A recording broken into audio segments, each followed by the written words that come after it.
En efecto, prosiguieron sus desórdenes amorosos, sea con la actriz Jerónima de Burgos, la amiga del buen nombre, con Lucía de Salcedo, otra actriz quien Lope llama la loca, o con Marcia Leonarda, Amarilis, que fue acaso el episodio más doloroso en la vida galante del poeta. Se llamaba en realidad Marta de Nevares Santoyo y se había casado a los 13 años de edad con un hombre de negocios no muy limpios. Lope, sacerdote y con 54 años, a cuestas, se enamoró perdidamente de ella en 1616 y no abandonó tales amores adulterinos y sacrílegos ni cuando tuvo de ella una hija, Clara Eugenia, 1617, ni cuando Marta enviudó 2 o 3 años después.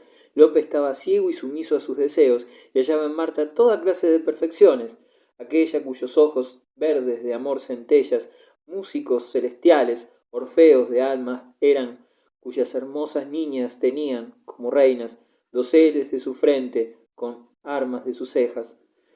Al pecado sucedió pronto la expiación. Marta quedó ciega antes de 1623, perdió la razón 5 años después y murió en 1632. Para remate, la hija de ambos, Clara Eugenia, cuando apenas contaba 17 años, fue seducida por un desconocido galán de la corte y abandonada después.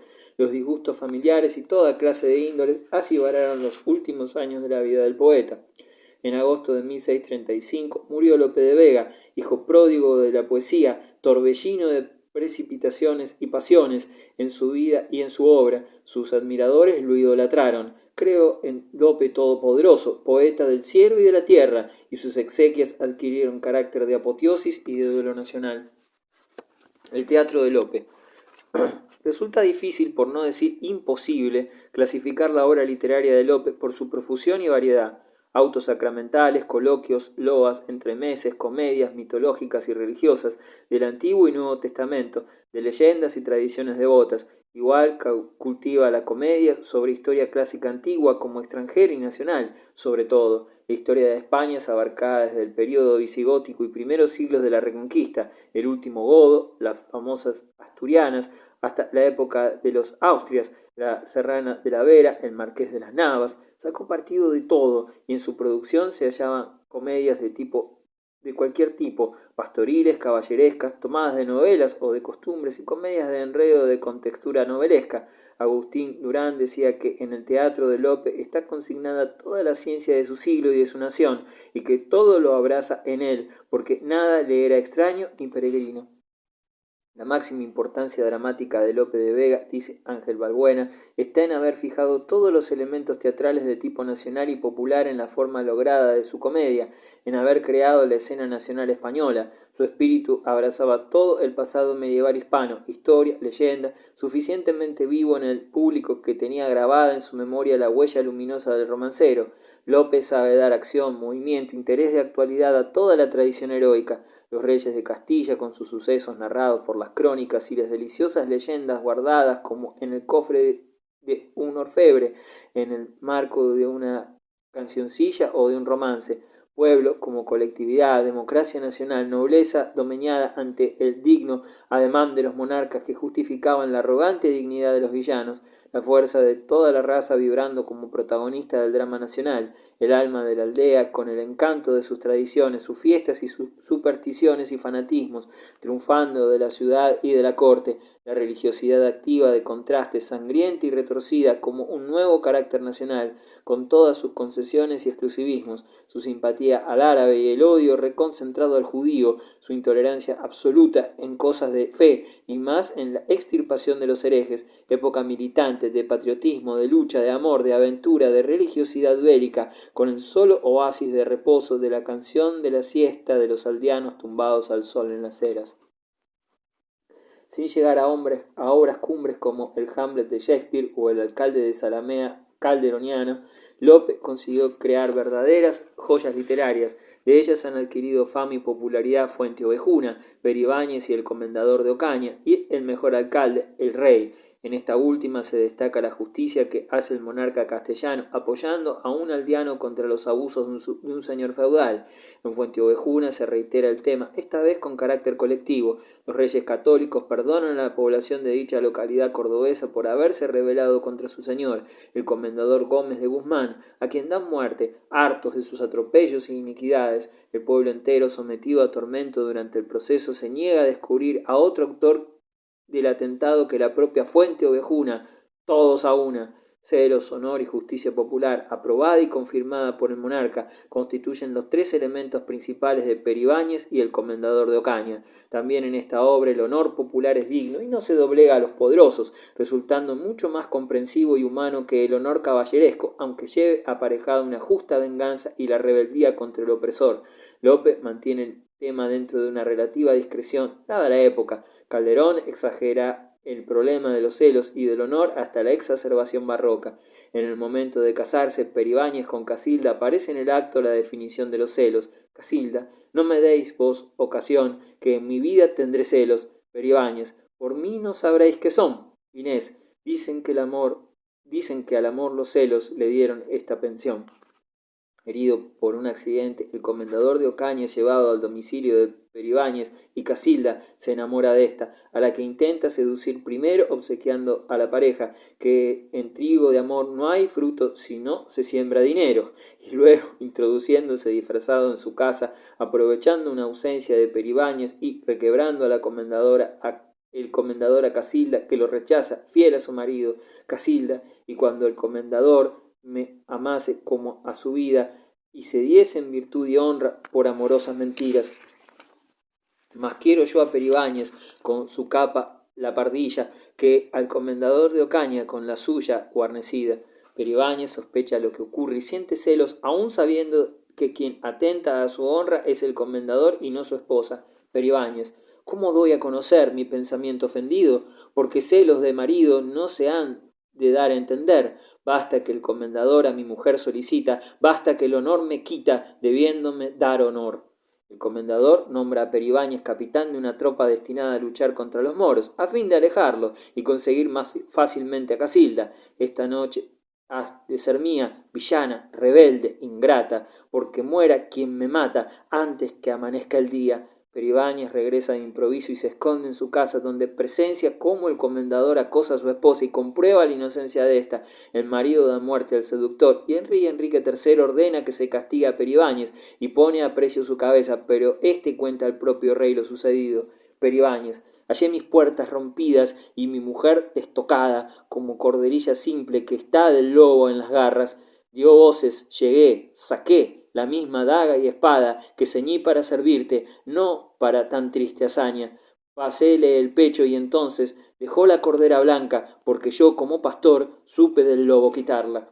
El monarca lo perdona admirado. Rey, que un labrador tan humilde estive en tanto su fama, vive Dios que no es razón matarle, no le hago gracia de la vida más. ¿Qué digo? Esto justicia se llama, y a un hombre de este valor le quiero en esta jornada por capitán de la gente misma que sacó de Ocaña. Peribáñez, con razón todos te llaman don Enrique el justiciero. Y con esto acaba la tragicomedia insigne del comendador de Ocaña. Literatura religiosa, la Madre Teresa de Jesús. Teresa de Cepeda y Ahumada, la futura Santa Teresa de Jesús, a los 14 años de edad, en colaboración con su hermano Rodrigo, trató de componer un libro de caballerías y gustó de ataviarse y brillar por su ingenio. De ello se arrepintió después como de tremendos pecados de una época que llamaba de su endurecimiento. En 1534 ingresó en el convento carmelita de la Encarnación de Ávila y tardó más de 20 años en desarrollar su poderosa y múltiple personalidad. Santa escritora, fundadora, mística y reformadora, con actividades que no cesarían sino con su muerte.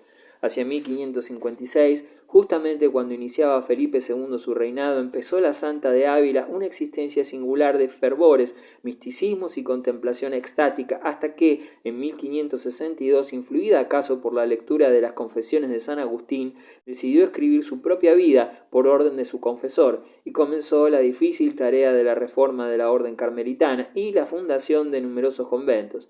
Es innegable que la actuación de Teresa de Jesús desempeñó un papel importantísimo en la espiritualidad y literatura mística española durante el reinado de Felipe II, a quien dirigió en 1569 unas advertencias espirituales y de sus inmediatos sucesores, oponiendo a la reforma un arma que juzgaba poderosa como ninguna, el amor. Combatir a Lutero y a Calvino implica salvar almas que quieren perderse de buen grado, parece decirnos, y el mejor medio de salvarlas consiste en la plegaria y en la caridad, y Teresa ama a estas almas a pesar de su ceguera, llora por ellas y daría su vida por redimirlas. Pero este propósito y acción de reformar le acarrearon graves disgustos. Estalló la discordia en la orden entre carmelitas descalzos, los suyos, y calzados, sus oponentes. Fue denunciado a la Inquisición el libro de su vida, menudearon las calumnias contra la santa, a la que quisieron desterrar a las indias, la insultaron en Medina llamándola trotona, y en Burgos se mofaron de ella. Arreció la persecución, fue denunciada a los inquisidores y salió libre del trance, y el nuncio Monseñor Sega, enemigo de los carmelitas descalzos, la confinó en Toledo, calificándola de fémine inquieta y andariega. En 1578 este año fue el más amargo de su vida, pues como ella misma dice, le hacían guerra todos los demonios. Acababa de componer entonces la más notable de sus obras, El Castillo Interior, más conocida por el título de Las Moradas, libro magistral escrito en menos de 6 meses. Por último, la intervención de Felipe II trajo como consecuencia la decisión de formar con los carmelitas descalzos una provincia aparte, con lo que se consolidó la reforma teresiana. Corría el año 1580, el de la conquista de Portugal. Desde agosto de 1562, fecha del establecimiento del primer monasterio según la observancia carmelitana reformada, hasta el 9 de abril de 1582, 6 meses antes de la muerte de Teresa de Jesús, instituyó por sí misma 17 conventos de mujeres y 15 de hombres, sin contar los que se erigieron ya con arreglo a sus consejos, ya indirectamente, a consecuencia del impulso que imprimió al movimiento monástico. Según testimonio de Fray Luis de León, a la muerte del incansable fundador, la población de los monasterios carmelitas excedía de 1 millar de almas. En su último viaje hubo de detenerse a descansar en Alba de Tormes, en la residencia de la duquesa de Alba, y murió allí el 4 de octubre de 1582. Sus restos mortales quedaron en el convento carmelita de Alba de Tormes. El hijo espiritual de Santa Teresa. Juan de Yepes y Álvarez, nacido en 1542, hijo espiritual de la Madre Teresa de Jesús, también sintió de niño vocación religiosa y se dijo que la Virgen le salvó la vida cuando un día lo sostuvo milagrosamente sobre el agua de un pozo en que cayera. Al cumplir los 20 años, una visión le ordenó que ingresara a la orden carmelitana. Juan quedó muy joven huérfano de padre y consoló y acompañó a su madre, que acudió a Medina del Campo en busca de trabajo, en cuyo convento de carmelitas ingresó Juan. 1563. Estudió en Salamanca y tuvo su primer encuentro con Santa Teresa en 1567, en Medina. La reformadora quedó impresionada ante aquel fraile ascético y delgado, de pálido rostro, elevada inteligencia y alma ardiente. Al año siguiente establecían ambos en Durelo el primer monasterio de hombres de la nueva observancia. Se redobló la lucha entre carmelitas descalzos y calzados. Juan de la Cruz fue encarcelado en Toledo, en celda oscura, sin ventilación, sin luz y sin comida. Sufrió malos tratos, pero Teresa pidió su libertad a Felipe II y Juan logró escapar antes de un año y trasladarse a Almodóvar. Luego recorrió Andalucía y Castilla, fundando diversos conventos. Se retiró a las soledades de Úbeda y murió en esta localidad en 1591. La obra poética de Juan es la demostración de su corazón, como su obra científico-religiosa lo es de su inteligencia. La Santa de Ávila decía que era demasiado refinado y que espiritualizaba hasta el exceso. 4 son sus obras fundamentales: Cántico espiritual, Subida del Monte Carmelo, Noche oscura del alma y Llama de amor viva, pero ninguna fue publicada en vida del autor. Los versos de San Juan de la Cruz figuran entre los más perfectos de la lírica española. Cultiva en forma impecable la lira de Garcilaso y constituye todo un sistema espiritual hecho poesía. Su expresión de la naturaleza y de la gracia es perfecta y acabada, y resulta curioso que este autor, que todo lo había negado en la naturaleza, luego lo va resucitando todo en ella con mayor resplendor, con una luz que parece venir desde lo alto. Otros escritores religiosos. Entre los numerosos autores españoles que se dedicaron a la literatura religiosa en el siglo XVI, cabe citar al beato Juan de Ávila, 1500-1569, quien, cansado de estudiar en Salamanca, las negras leyes, ingresó en la vida religiosa, repartió sus bienes entre los pobres y fue uno de los mejores predicadores de aquel siglo. Con todo fue acusado ante la Inquisición como sospechoso de luteranismo y pasó muchos meses en la cárcel. Luego organizó una universidad en Baeza, mantuvo correspondencia con Ignacio de Loyola y, hallándose en Montilla, recibió el libro de la vida de Santa Teresa, a cuyas revelaciones dio cumplida aprobación. Casi ciego, murió a los 69 años de edad.